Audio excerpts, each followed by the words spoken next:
Okay, well, I guess this is going to be us for this nice cold winter day in Illinois. This is our very first ever Tech Talk, which are modeled on the TED Talks. They're supposed to give us some information about a deep topic in an interesting way so that we'll all want to pay more attention to whatever the topic is. So today's presenter is Paul Kline. This is Tech Talk 0.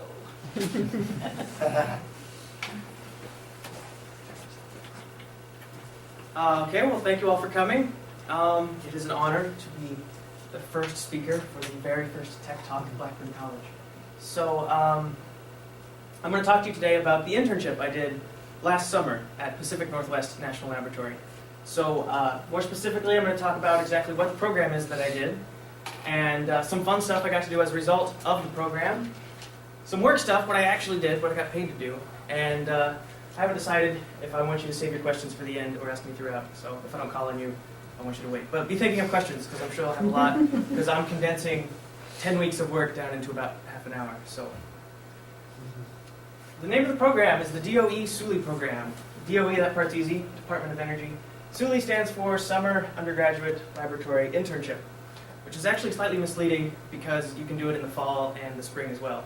But the bulk of the SULI program happens in the summer. You apply in, the deadline is early January, and you find out there in a couple months if you got it or not. So it's, I recommend, if you have any more questions about it, it's a great program, as you'll see. So who's the program for? This is directly off their website under the FAQ. Is this program only for natural science, engineering, mathematics, or computer science majors? Short answer, it is not required, but it definitely helps. And if you are not a major in one of these areas, then you need to show interest in some way. That being said, the first year, I've actually done this program twice now. 2 summers ago, I was at Brookhaven National Laboratory, and there was a kid there who was a business major. So he was doing math, but you don't have to be a major in the sciences. There are 17 Department of Energy funded laboratories throughout the United States. You get to pick which one you apply to. 2 summers ago, like I said, I was at Brookhaven National Laboratory. And this past summer, the one I'm going to be talking about is on the other side of the country, Pacific Northwest National Laboratory in Richland, Washington. Some perks of the program. You get to pick your location, like I said. You pick your top 2 locations and you pick projects at those locations that you want to work on during the summer. It's a 10-week program. It's a good chunk of your summer, but not too large. You know, you have a few weeks before and a few weeks after before school starts. You get paid.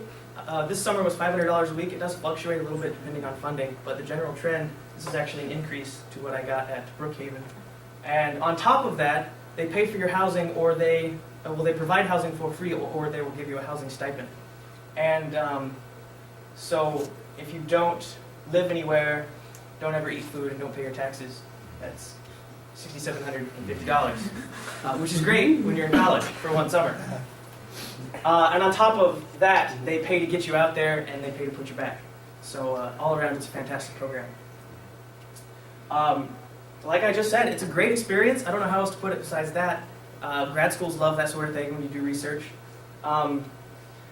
It's an opportunity to make lots of professional connections. For example, this is Joanna S. Fowler. She worked right down the hall from me at Brookhaven National Laboratory. She came by our office, introduced herself, invited us all over to her house. She's got a great house right on the beach. And this is her receiving the National Medal of Science from President Barack Obama in 2009. So I got to shake the hand that shook the hand. She's really nice. And lots of connections, personal, of course. You make lots of friends at these things. For example, this is, anyone see okay?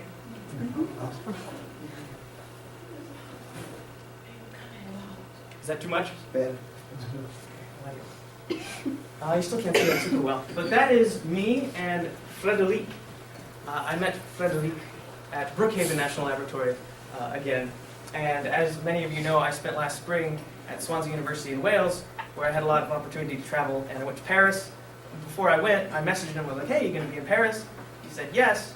And I don't know if you guys have ever been to Paris or what you've heard, but if you're American, they don't like you. And if you're an American that doesn't speak French, they especially don't like you. So it was really nice to have someone who spoke fluent English and French, and he took us to a nice non-touristy restaurant. That was pretty good.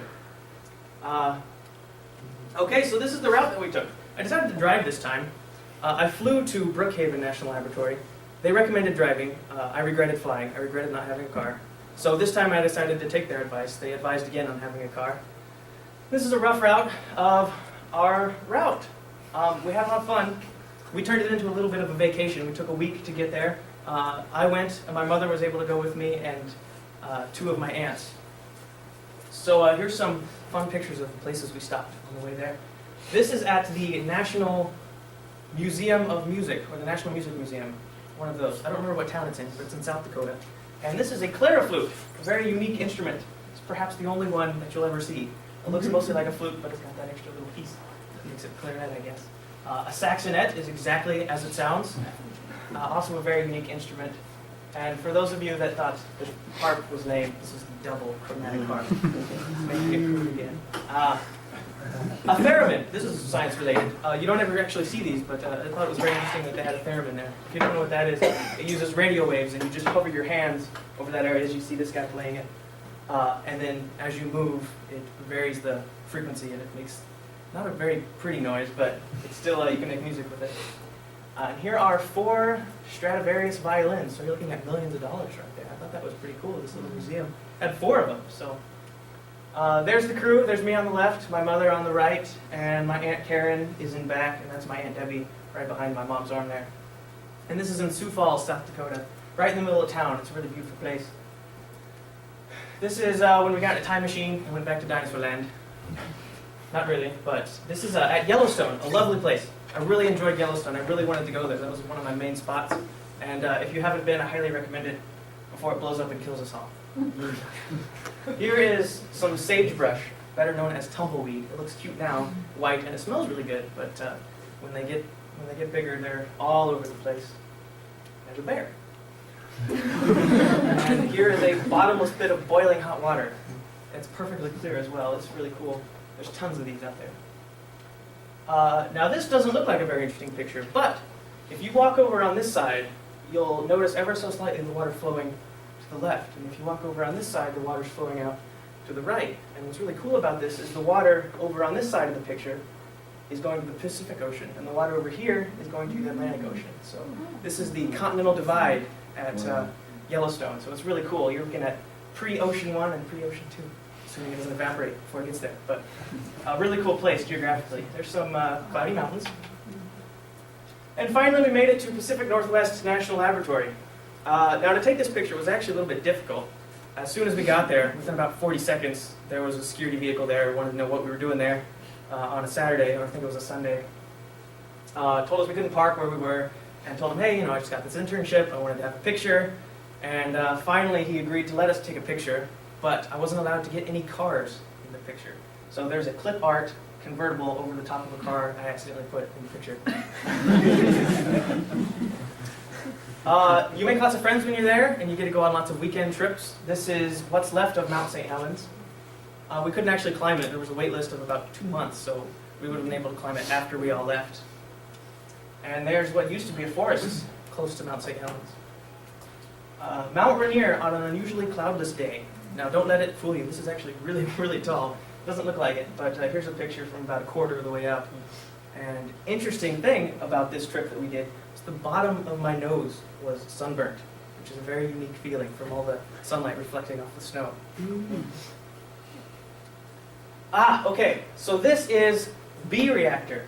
Now, we got a very special opportunity as a result of being in the SULI program. We all got to take an afternoon off and get a tour of B-reactor. And if you don't know what B-reactor is, this is the first nuclear reactor. So as you can see right here, part of the Manhattan Project. And if you're like me, your very first question is, well, why is it called B-reactor if this is the first? Kind of makes you think, well, what happened to A-reactor? But there's actually an interesting story behind why it's B-reactor. And that is the scientist in charge of this program, I believe it was Fermi, if I'm not mistaken, originally thought that they would need 6 reactors, A, B, C, D, E, F. And soon after they started planning and a little bit of construction, they realized, well, hold on, I think we're only going to need 3. So they were labeled geographically, and they knew they were going to pick either A, C, E or B, D, F, because in the case of a German bombing run, they wanted everything as spread out as possible. And it just so happened that the BDF group was just a little bit closer to an Air Force base where fighters would be coming if there were a bombing. So interesting, that's why it's B reactor and not A reactor. And there it is, that's all there is to it, that's the whole reactor. It's just this cube. You stick rods of uranium in and you get just an eensy bit of plutonium-239 out. And then they send it off to Brian's lab to make the bombs. So they're all connected. Brian will be giving a talk in a couple weeks, so we all look forward to that as well. Here's the state-of-the-art control room. There's the state-of-the-art control wall. And there's a sign over here that says don't lean on the wall, it could cause a scram, which is like almost a meltdown, but all the water rushes in and the safety rods go in, and it was a really cool place. And there is what's left of the huge town that they created out there to house all the construction workers and then the scientists during the war. And that's about all that's left of it. You could never really tell that there was this town of thousands of people out there. All right, so I've talked about the program a little bit, and I've talked about some fun stuff I got to do. So now I'm going to talk to you about the actual work that I did while I was there. I could not find the picture I had of my cubicle. It was really cool because it had my name on it. I made my own nameplate. This was as close as I could get. This is my phone, but my phone did have my name on it, so it was pretty cool. And I had my own little space to work. Okay, now the following is the presentation that I gave at the end of my 10 weeks at the Sully program. I'm not going to read the title because it's not going to make any sense to you right now, but I would like to show it to you again at the end of my talk, and then hopefully it'll make some sense after I explain everything. I have included some more stuff that I think will make it a lot easier to understand than the talk that I gave at the end there. So it's a little bit longer than my 10-minute talk that I gave at the end of my 10 weeks. All right, so, I should mention that my mentor, great guy, was Gordon Sviz. He was my go-to, kind of my project coordinator, kind of babysitter, I guess you could call it.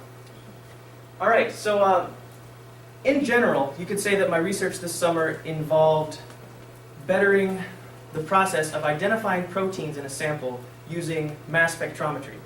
So the first question that comes out of that, of course, is, well, why even identify proteins? Who cares about the proteins in any sample? And, well, most recently, protein mass spectrometry has been used at Pacific Northwest National Laboratory, actually, to help find the best biomass to biofuel production enzymes that nature has to offer. So it's been used to search for our alternative fuel sources. It's been used in malaria studies. That's not as recent, but in searching for the presence of malaria, it's a parasite, so you can look for it in the proteins present.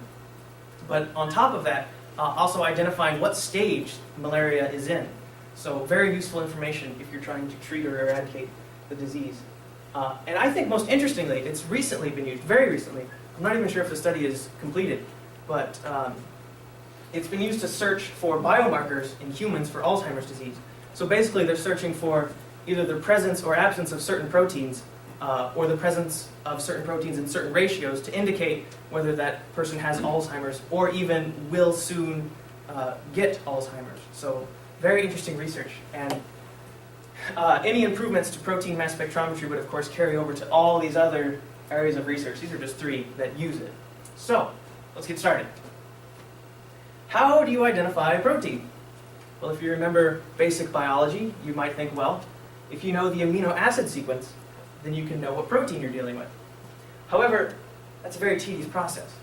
And in the samples that you have in a protein mass spectrometry experiment, you're not only dealing with thousands of proteins, but thousands of kinds of proteins. So this is a very infeasible way to determine the proteins present in a sample when you're dealing with thousands and thousands of proteins. Now, one way to identify something is by its mass. So let's say, for instance, we have either a ping pong ball, a tennis ball, or a baseball, and you don't know which one you have, and without looking, you can weigh one of them. Well, if you know how much they're supposed to weigh, you can look at what the scale says, and then deduce what it is that you had all along. Now, instead of a ping pong ball, tennis ball, and baseball, we have proteins, and instead of a food scale, we have a mass spectrometer. And it also costs about 1 million times as much as a food scale. I guess to be perfectly clear and technical, these wouldn't be proteins, but peptides. That's what the experiments were with. And peptides are just the broken up parts of a protein. So if you know the peptides, then you know the protein. Just want to be clear about that. Okay, so a mass spectrometer never works alone, at least not within our research group, the way we were using them. It always is hooked with a liquid chromatographer, labeled here LC, and here's the mass spectrometer MS. They don't look like this, these are abstractions. It's not actually called a liquid chromatographer, I don't remember what the name is, but it does liquid chromatography, so I call it a liquid chromatographer. Now, just to explain how it works, let's follow one protein on its journey through a mass spectrometry experiment. Right? There are thousands of these, but let's just follow one of them. Right? So first, the protein is put in the solution and broken down into its peptides. Okay? And then after that, they are put in the liquid chromatographer. Now what that does is that spreads out the proteins, and depending on, peptide. Depending on peptide-specific properties, they will elute or leave the liquid chromatographer at different times. Right? So to put it another way, if we were to put the peptides directly into the mass spectrometer, it would be like the following, where the mass spectrometer asks what they are, and everybody answers all at once. The information is there, it's just all on top of each other, and you leave without actually gaining any knowledge. So with the liquid chromatographer, you're able to spread out the peptides, and you can ask more individually what peptides you're dealing with. All right, well, it's called a mass spectrometer, it's not called a scale, right? If we could get the mass directly, that would be great. However, there are many different types of mass spectrometers, but they all are going to give you this mass over charge ratio and not the mass itself. We can get there, but it's indirectly, okay? Now, like I said, there are many different types of mass spectrometers. I'm only going to cover the way one of them works for simplicity, because it's the one that I understand the most, and that is called the time-of-flight mass spectrometer. So when peptides enter the mass spectrometer, they receive a positive charge, and that process in and of itself is amazing. But they're bombarded and they lose electrons, so they obtain a positive charge from that. So let's say you know what time a peptide enters a magnetic field, and you know what time it hits the detector, right? But the reason why you only get the mass over charge ratio, not the mass itself, is you don't know whether it took that amount of time because it was a large peptide and had a high charge, therefore acted more upon by the magnetic field, or if it was just a tiny guy who's quick but only had a very low charge. Those would both get there at the same time. So the trick is figuring out what that Z is, and then you can get the mass, right? So the whole process of protein mass spectrometry, I think of this really long quest that is full of these tiny little obstacles that are actually big obstacles, and I think it's amazing, and I'm very proud of the human race, right, that we're able to do stuff like this, because this is really cool stuff. So how in the world can you figure out the charge? And this is, I think, probably the coolest part. And the answer is isotopes. To the rescue, there's a little superhero. There's isotopes. Okay, so this picture right here, what this is this is a zoomed in part of a single scan. So a protein mass spectrometry experiment contains thousands and thousands of scans. And all that is imagine a scan is just like taking a picture every couple seconds for an hour, hour and a half. And those collection of scans are a data set, and that's one whole experiment. So here is one picture, here's one scan. And here you have the intensity, and here is that M over Z value that we were talking about. So let's say, for instance, well, I guess first I should review what an isotope is, right? There's carbon-11, or not carbon-11, well, there is, but there's carbon-12 and carbon-13, okay? And carbon-12 is, and any chemistry people correct me if I'm wrong, but I believe 99% abundant compared to 1% for carbon-13, right? And peptides, I mean, we're all carbon-based. We have tons of carbon atoms in us. So peptides have carbons in them. So and the carbon-13 means it has one extra neutron than the carbon-12, right? So say, for instance, you have peptide 1, okay? There are no isotopes in it. It's all the carbon-12s, okay? So let's say it has a mass of 1,000 AMUs, and it receives a charge of 2. Then its M over Z value is going to show up as 500. Now let's call peptide 1 prime. One of its carbons, it has lots of carbon atoms, but one of its carbons is carbon-13 instead of carbon-12. Then its mass is 1,001 AMUs. Now if it gets a charge of 2, its M over Z value is 500.5. Now because we know the relative abundancies of isotopes, we can look for what I call suspiciously spaced peaks, okay? And know that these are not actually two separate peptides, but the same peptide, just one has isotopes, more isotopes than the other. And we would call these two peaks part of the same isotopic profile or feature. I'll use that term more later. Okay, so here's another example. Here is the zoomed out of one scan. Right? There's lots and lots of stuff going on here. And if we zoom in, say in this area here, there's not actually 1, 2, 3, 4, 5, 6, 7. There's not 7 different peptides here, right? Because we can look at the spacing and we know the relative abundances and such. And this suspicious spacing, I call it, would indicate that these 4 peaks labeled A are actually one peptide with a +3 charge. And these ones labeled B, similarly, I'm not sure of the spacing on those, but those are all the same peptide. Okay, so after a mass spectrometry experiment happens, dealing with the data, that's what I did. I wasn't actually in the lab performing experiments. I'm a computer science major, so I got to work on the after side. So the first thing that happens is the data is read in from a raw file, and I didn't actually work in improving any of that. My research involved trying to improve these other 2 areas of peak detection, right? Detecting those peaks that we were just looking at, and then finding features.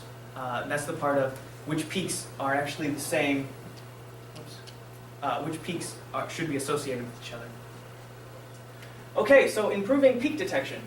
So the software package that they use there, they developed at PNNL to process all of this data, has a, I guess you'd call it a parameter, called the peak to background noise ratio, which basically answers the question, how much should be ignored?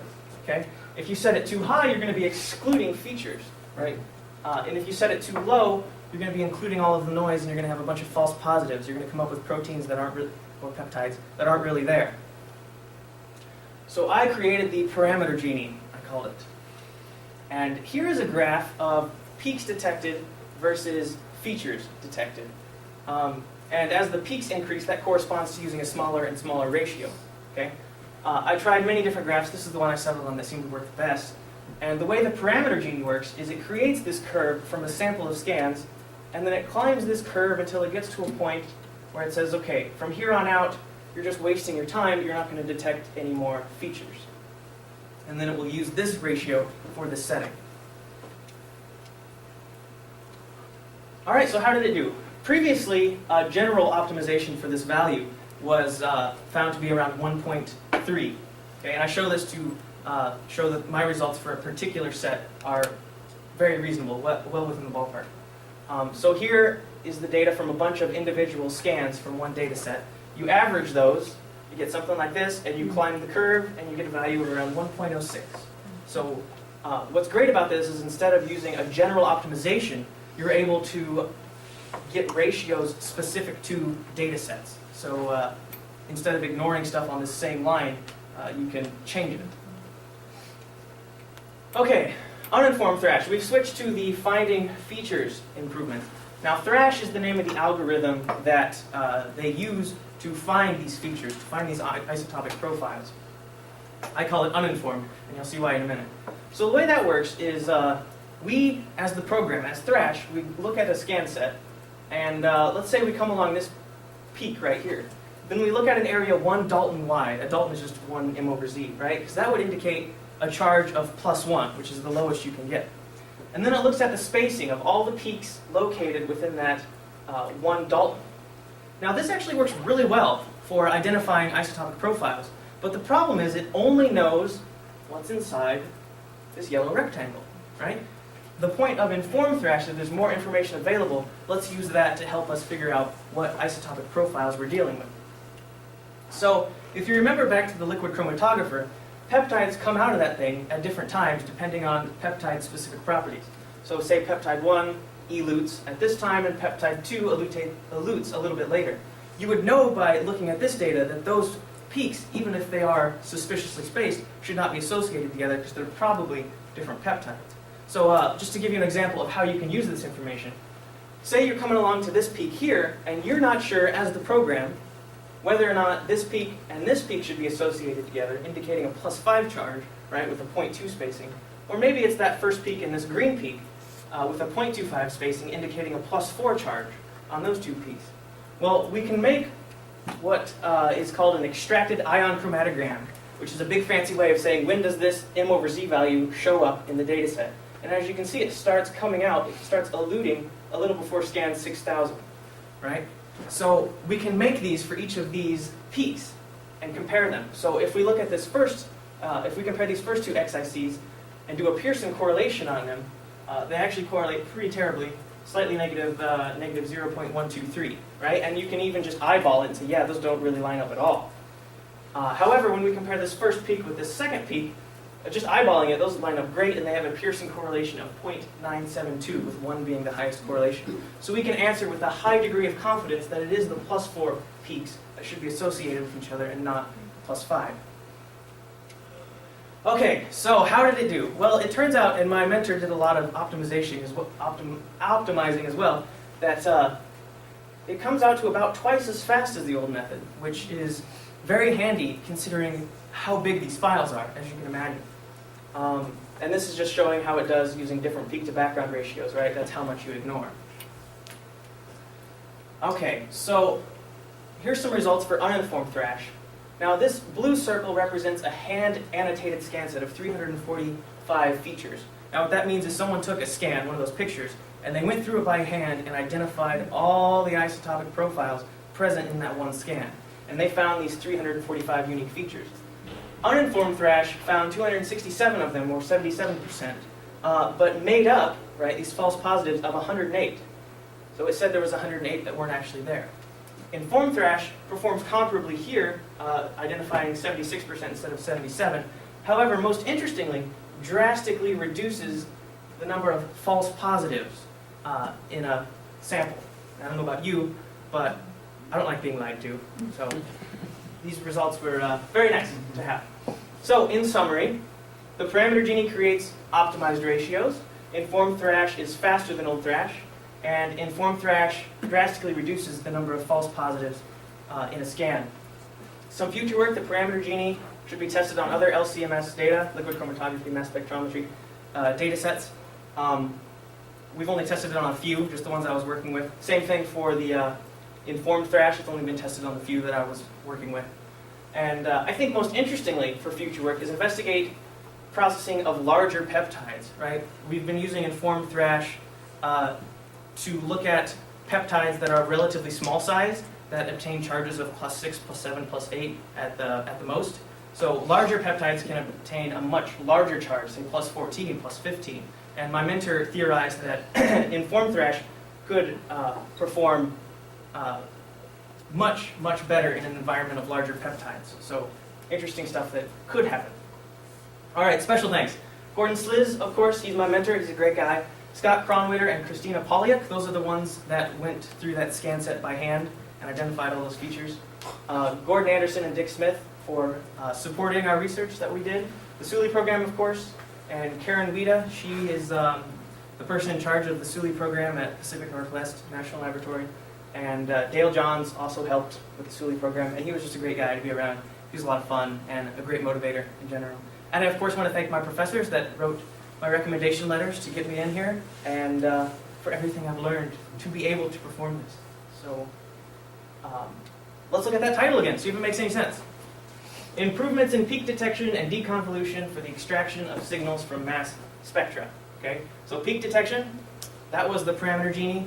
And this whole part, deconvolution for the extraction of signals from mass spectra, that is the informed thrash, right? Figuring out what's in there, deconvoluting it, and the signals, those being the peaks. So, questions?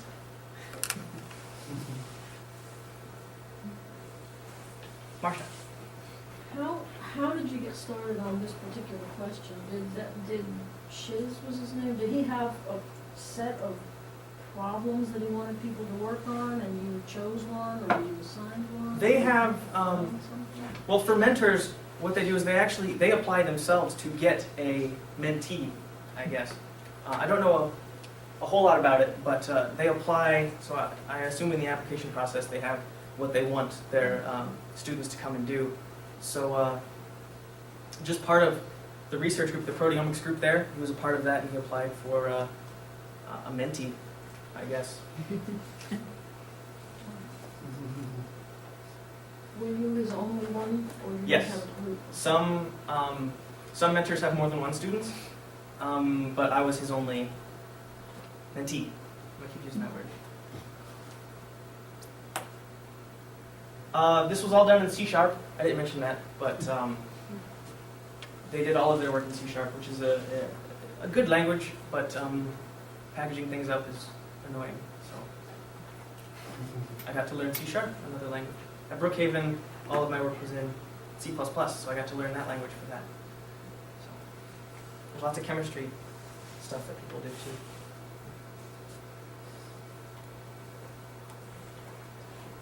Any more questions?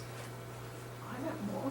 Did you work with students from other groups or in the same general area? In times past, we've sometimes had kids working with a group. Right. And I mentioned that in my application that I wanted to work in a group because it was very solitary work at my first internship. I loved it, but I would prefer to work as a team. But this was all individual. There were teams of people working on other things, but my project both times has been very individual. Yes? Paul, I have toured Brookhaven years ago, and I have a daughter in Richland, so I know both areas. Which one would you choose, not just for the location and the geography, they're very different, but for the work that those two laboratories do? Well, Brookhaven Lab is exclusively, don't quote me on this, but I believe it's an exclusively DOE-funded laboratory. Correct. So PNNL is kind of cool because it has funding from the DOE as well as Homeland Security. Mm-hmm. So there's lots of projects going on that you don't know about. So you'll see that in conversation and a lot of the social things like, so what do you do? And you'll get some answers and then you'll ask a question and then they'll be like, can't tell you that. Oh, cool, okay. I don't know, that's a good question. I have to think about it more. Okay, fair enough. Yes, Dr. B. So how was mentoring done? Was it in a form of lecturing or?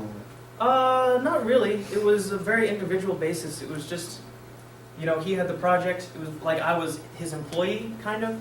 But, it's a learning process kind of for both of us. And I'm getting work done as well as learning a lot myself. There was a lot of, okay, well, what about this, Gordon? Explain this to me. So there was a lot of one-on-one kind of tutoring things.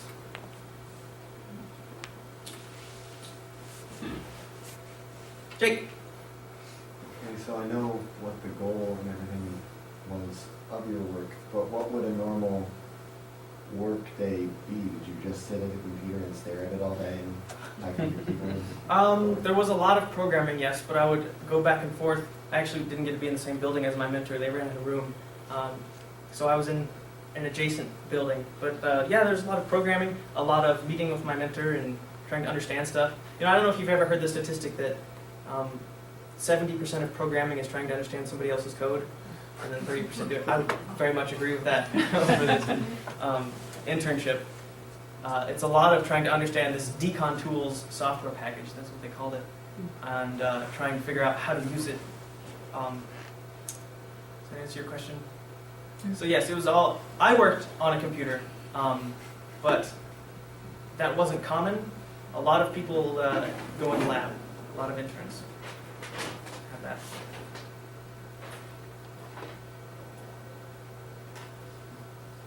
So on the scale of 1 to 5, how would you assess the stress level? Stress level. Yeah. 5 being I mean, high. there's pressure, I guess, that you obviously want to do well. It was stressful at times because you do, as part of the SULI program, like you have to give either a presentation or a poster presentation, and on top of that, you have to do a research paper about what you did, which is just. But it really wasn't that stressful, I'd say, but there is pressure. So yes and no.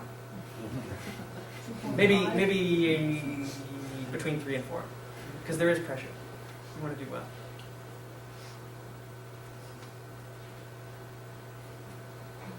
All right, I guess thank you.